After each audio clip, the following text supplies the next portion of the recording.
Hello guys, welcome back to my channel. आज की इस वीडियो में हम लोग सीखने वाले हैं HTML, CSS और जावास्क्रिप्ट के बारे में। ये एक ब्रीफ इंट्रोडक्शन होने वाला है इन तीन चीज़ों के लिए। लेकिन ये तीन चीज़ें सीखने से पहले ना आपको समझना पड़ेगा कि एक बेसिक वेबसाइट क्या होती है। और ये समझाने के लिए ना मैं आपको एग्जांपल दूंगा एक बुक का। एक वेबसाइट को ना एक बुक के एग्जांपल से समझो कि वेबसाइट ना एक बुक है। और बुक कैसे बनती है? बुक बनती है सिंगल सिंगल पेजेस को मिलाकर, ठीक है। वैसे जो वेबसाइट होती है ना उसमें सिंगल सिंगल वेब पेजेस होते हैं। काफ़ी सारे जब कलेक्शन हो जाता है ना वेब पेजेस का तो एक वेबसाइट बन जाती है। ओके। वहीं पे अगर आप देखो तो एक बुक को कौन लिखता है? एक राइटर, राइट। वहीं पे एक वेब पेज को कौन बनाता है? वेब डेवलपर, जैसे कि नाम ही बता रहा है, ठीक है। और इस वेब पेज को बनाने के लिए वेब डेवलपर को किन किन चीज़ों की ज़रूरत पड़ती है? HTML, CSS and JavaScript. Okay. वहीं पे अगर हम देखें, जैसे कि मैं आपको एग्जांपल दे रहा हूँ कि वेब डेवलपर एक राइटर होता है जो बुक लिखता है, वैसे ही वेब डेवलपर वेबसाइट बनाता है। तो ये जो राइटर है इसके पास क्या क्या चीज़ें हैं? इसके पास एक स्केलेटन है जो कि इसकी बॉडी को स्ट्रक्चर देना है। स्ट्रक्चर इन दी सेंस कि ये बता रहा है कि इसके पास ये वाला हाथ होना चाहिए, ये वाला भी हाथ होना चाहिए, ये दो टांगें होनी चाहिए। और इसके पास दूसरी चीज़ जो होती है ना वो होती है बॉडी। बॉडी क्या काम करती है? बॉडी ब्यूटिफिकेशन का काम करती है। यानी कि इस बॉडी की वजह से ये सुंदर भी दिख सकता है या फिर ये अगली भी दिख सकते हैं, ठीक है। और तीसरी इसके पास चीज़ होती है ब्रेन। ऑब्वियसली अगर ब्रेन नहीं होगा तो बंदा बुक कैसे लिख लेगा, राइट। वहीं पे अगर आप वेब डेवलपर को एक राइटर से कंपेयर करो तो वेब डेवलपर HTML का यूज़ करता है। HTML को आप एग्जांपल ले सकते हो स्केलेटन का। यानी कि वेब पेज का जो स्ट्रक्चर होता है ना वो हम HTML के थ्रू देते हैं। तो ये HTML हो गया स्केलेटन।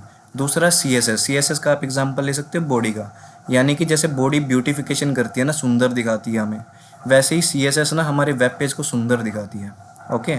और वहीं पे जैसे मैंने तीसरा एग्जांपल ब्रेन का दिया था, तो अब वेब पेज को अगर हमें ब्रेन देना है ना तो हमें जावास्क्रिप्ट का यूज़ करना पड़ेगा। अभी आने वाली कुछ देर में मैं आपको समझाने वाला हूँ कि मैं HTML को स्केलेटन, CSS को बॉडी और JS को ब्रेन क्यों बता रहा हूँ। तो ये समझाने के लिए मैं आपको लेके चलता हूँ एक वेबसाइट पे। तो गाइज़ ये हम लोग आ गए हैं इंस्टाग्राम की वेबसाइट पे। काफ़ी फेमस वेबसाइट है, आप लोग भी यूज़ करते होंगे, मैं भी करता हूँ, हर कोई करता है, लाखों लोग करते हैं, ठीक है। तो अगर मैं कहूँ कि मुझे ये वेब पेज बनाना है तो मुझे किन किन चीज़ों की ज़रूरत पड़ेगी? Obviously HTML, CSS and JavaScript. मैंने आपको बता दिया कि एक जो वेब पेज होता है वो इन तीन चीज़ों से बन जाता है, ठीक है। तो अब मैं आपको बताता हूँ कि HTML का क्या रोल है इस वेब पेज में।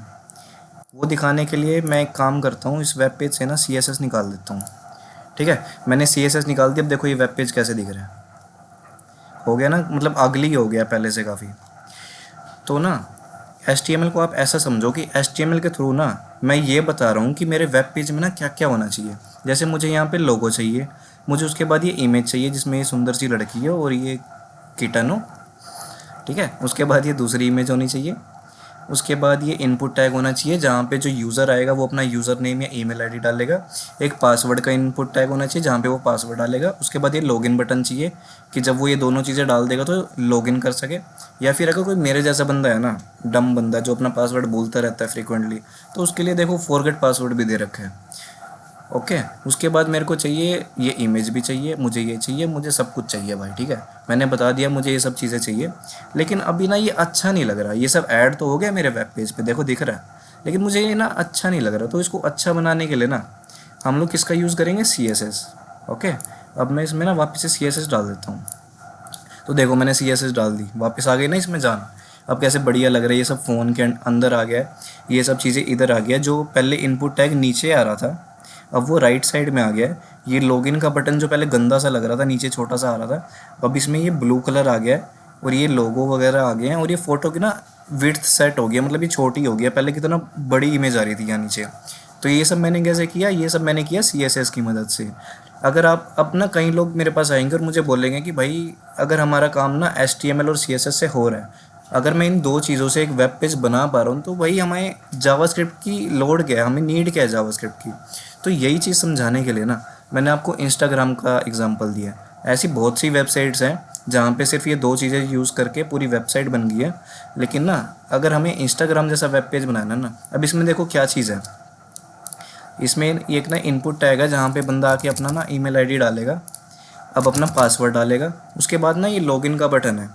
अब ये लॉगिन का बटन दबाने के बाद क्या होगा? तो ये जो क्या का आंसर है ना ये हमें जावास्क्रिप्ट देगी।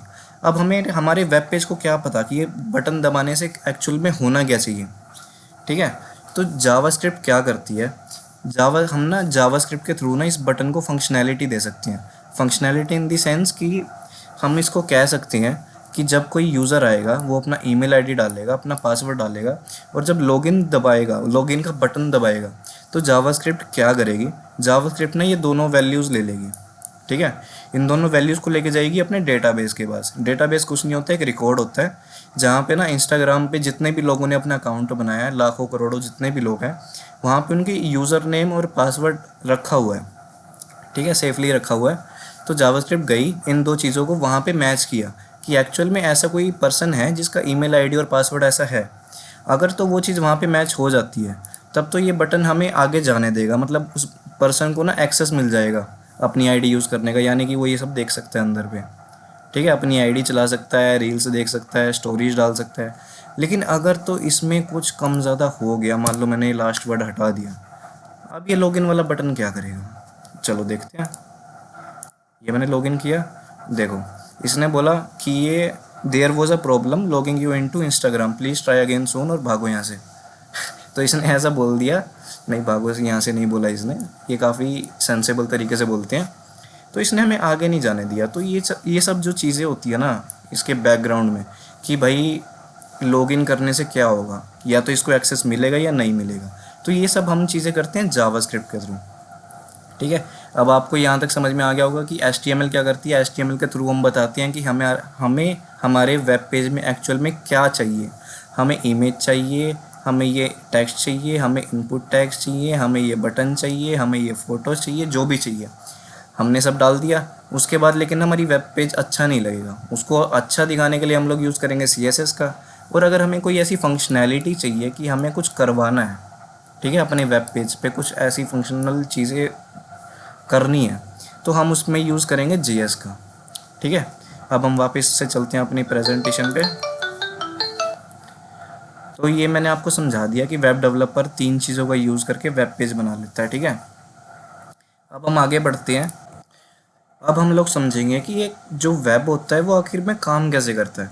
अब मान लो एक यूज़र है, यानी कि मैं हूँ, मैं अपने फ़ोन में ना इंटरनेट चला रहा हूँ, ब्राउज़र चला रहा हूँ, और ब्राउज़र में ना URL डालता हूँ गूगल का या फिर फेसबुक का लगा लो, ठीक है। मैंने facebook.com लिखा, फेसबुक पे उस पर क्लिक किया, तो एक्चुअल में बैकग्राउंड में हुआ क्या कि मेरे को उसकी वेबसाइट दिख गई। मान लो मैंने HTML CSS और जावास्क्रिप्ट की फ़ाइल बना ली, ठीक है। अब मैंने ये फ़ाइल्स तो बना ली, लेकिन अब इन फाइल्स का क्या करूं। तो मैं इनको ना एक, मान लो ये दूसरा बंदा है, इनके पास ना उधार रख दिया कि भाई तू मेरा ना ये तीनों फाइल पकड़, और जब भी मैं तेरे को बोलूँ ना, मैं बोलूँ या मेरा कोई दोस्त बोले, तू ना बस उनको वापस ये फाइल्स दे दियो। और इन फाइल्स को ना जो रीड करने की शक्ति होती है ना, वो किसके पास होती है, ब्राउज़र के पास। ये जो हमारा इंटरनेट बाबा है ना, ये जो ब्राउज़र है, ब्राउज़र कोई भी हो सकता है, मोजिला फायरफॉक्स होता है, क्रोम हो सकता है, जिसमें भी आप सर्च करते हो। मैं तो यूजुअली क्रोम ज़्यादा यूज़ करता हूँ। तो उसके पास ये शक्ति है कि वो इन 3 चीज़ों को ना पढ़ सकता है, HTML CSS और जावास्क्रिप्ट। और जब वो इन 3 चीज़ों को पढ़ लेगा ना, तो वो हमें एक सुंदर सी वेबसाइट दिखा देगा, वेब पेज दिखा देगा, ठीक है। तो अब हम इसको एक एग्जांपल के साथ समझते हैं कि मान लो ये मैं बंदा हूँ और मेरा ना ये दोस्त है, इसके पास मेरी ये फाइल्स पड़ी है। कौन सी फाइल्स, HTML CSS और जावास्क्रिप्ट की फ़ाइल, ठीक है। मुझे ये इससे वापस चाहिए, लेकिन मैं ना इसको फ़ोन नहीं कर सकता। तो मैं क्या करूँगा, मैं ना एक मेल लिखूँगा। जैसे पहले आते थे ना पोस्ट कार्ड्स आते थे, तो एक पोस्ट कार्ड लिखा, उस पर मैंने ना एड्रेस क्या डाला, जैसे नॉर्मली वहाँ पे घर का एड्रेस डालते हैं ना उसके ऊपर, तो मैंने इसमें ना अपनी वेबसाइट का एड्रेस डाल दिया जो कि भी मेरे को देखनी है, ठीक है। मैंने इसमें अभी डाल दिया, मान लो गूगल डाल दिया, facebook.com डाल दिया, ये कॉम वो कॉम, जो सा मर्जी कॉम डाल दो। तो हमारे जो इंटरनेट बाबा है ना, इसको आप समझो ये हमारे पोस्टमैन अंकल है। पोस्टमैन अंकल क्या करेंगे, मैंने पोस्टमैन अंकल को ये दे दिया, एनवलप दे दिया। अब ये अपनी गाड़ी में व्रुम व्रुम करते जाएंगे इस बंदे के पास कि लो भाई तुम्हारे लिए चिट्ठी आई है। तो इन्होंने ये चिट्ठी वेब सर्वर को दे दी। अब वेब सर्वर क्या करेगा, इसमें 2-3 चीज़ें ना चेक करेगा। जैसे एक तो चेक करेगा कि क्या इसका एड्रेस ठीक है, बिल्कुल ठीक है। अब उसके अंदर गिवन क्या है, कि इसके अंदर क्या डाटा गिवन है, उसको क्या पता कि मुझे क्या दिखाना है। तो मैंने इसके अंदर लिख दिया कि भाई मुझे ना तू ये फाइल्स दे दे चुपचाप, बहुत टाइम हो गया तेरे को अपने पास रखे हुए। तो इसने ये पढ़ लिया और ये डर गया, तो इसने ये फाइल्स उठाई और ये ना वापस दे दी। अब ये वापस उठ के आ गई ब्राउज़र के पास, हमारे इंटरनेट बाबा के पास। अब मैंने आपको बताया था कि इंटरनेट बाबा के पास ना शक्ति है वो पढ़ने की हमारी फाइल्स, तो वो उनको पढ़ेगा और उसको समझेगा और एक ना अच्छी सी वेबसाइट बनाएगा और वो हमें शो कर देगा। ठीक है, अब मैं इसको देख रहा हूँ वेबसाइट पर, मेरे को बड़ा मज़ा आ रहा है। तो ये हमारा बैकग्राउंड में सब कुछ होता है और ये बहुत फास्ट होता है, आप सोच भी नहीं सकते कितना फास्ट होता है। अब आप आज के टाइम में 5G के ज़माने में कुछ भी लिखो google.com facebook.com तो चुटकियों से भी पहले हो जाता है। लेकिन बैकग्राउंड में ये सब हो रहा है कि हमारा जो यूज़र है वो रिक्वेस्ट कर रहा है इंटरनेट को, कि वेब सर्वर को रिक्वेस्ट कर कि मुझे ये मेरी जो फाइल्स है ना ये वापस दें। अब ये हालांकि अभी तो मेरी फाइल्स है, लेकिन मैं दूसरों की भी फाइल्स देख सकता हूँ। जैसे कि facebook.com किसी और की फ़ाइल है, मुझे उसकी फ़ाइल देखनी है, तो ये फाइल्स उसके वेब सर्वर पे जाएगी। हर किसी का अलग अलग वेब सर्वर होता है, और जो वेब सर्वर होता है ना यार, कुछ नहीं होता, नॉर्मल कंप्यूटर होता है। बस इसको ना पूरा दिन ऑन रखना पड़ता है। अगर आप इसको ऑन रखोगे ना तभी आपकी वेबसाइट्स अवेलेबल हो पाएंगी। ये करने को हम अपने लैपटॉप या कंप्यूटर में भी कर सकते हैं, लेकिन इसमें कुछ चीज़ें ऐसी होती है कि हम एक तो हमारे पास पावरफुल वाईफाई नहीं है, वेब सर्वर्स के पास काफ़ी पावरफुल वाईफाईज होती है। दूसरा, हम इसको 24 घंटे ऑन नहीं रख सकते अपने कंप्यूटर को, ठीक है।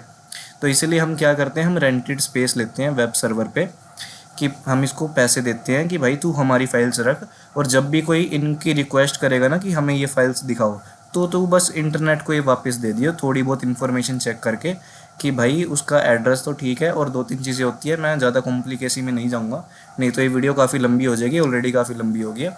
तो आप बस इसको एक छोटा सा सिंपल सा एग्जांपल लेके समझ जाओ कि बैकग्राउंड में एक्चुअली हो क्या रहा है। मैं और कोई इसको डिटेल में एक्सप्लेन करके अलग वीडियो बनाऊँगा, बट अभी आपको इतना समझ में आ गया होगा, ठीक है। अब हम बात करते हैं कि आखिर हमें ये कोडिंग करनी कहाँ पे है। IDE की फुल फॉर्म क्या होती है, इंटीग्रेटेड डेवलपमेंट एनवायरनमेंट।